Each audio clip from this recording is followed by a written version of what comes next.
Photographer হব, fashion designer হব, doctor হব, ইঞ্জিনিয়ার হব, পুলিশ হব, মানে এরকম অনেক ধরনের শখ ছিল। ভালোবাসার দিনটা আসলে খুবই মানে আমার প্রতি বছর খুব ভালো কাটে।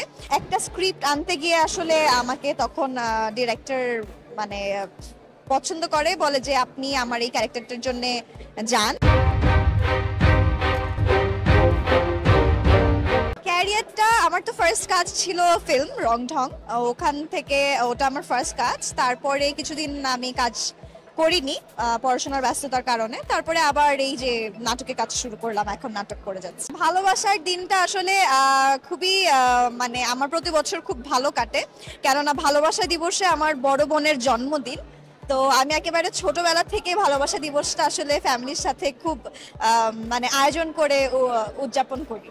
আমার ছোট ভাই অ্যাজ আ চাইল্ড আর্টিস্ট একটা সিনেমাতে কাজ মানে ও এর আগেও অনেক সিনেমা নাটকে কাজ করেছে।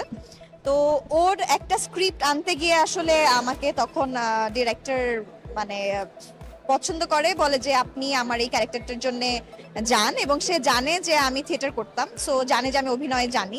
তো এই কারণে সে আমাকে কাজটার জন্য অফার করে। পরে আমি বাসায় গিয়ে স্ক্রিপ্টটা পড়ে আমারও ভালো লাগে। পরেই তো এভাবেই কাজ করাটা শুরু। না, একদমই না, একদমই না, মানে এরকম কোনো স্বপ্নই ছিল না আসলে। আমি আসলে এক এক সময় এক একটা কিছু হতে যেতাম। কখনো আমি যেটা দেখতাম ওটাই ভালো লাগতো, মনে হতো ফটোগ্রাফার হব, ফ্যাশন ডিজাইনার হব, ডাক্তার হব, ইঞ্জিনিয়ার হব, পুলিশ হব, মানে এরকম অনেক ধরনের শখ ছিল।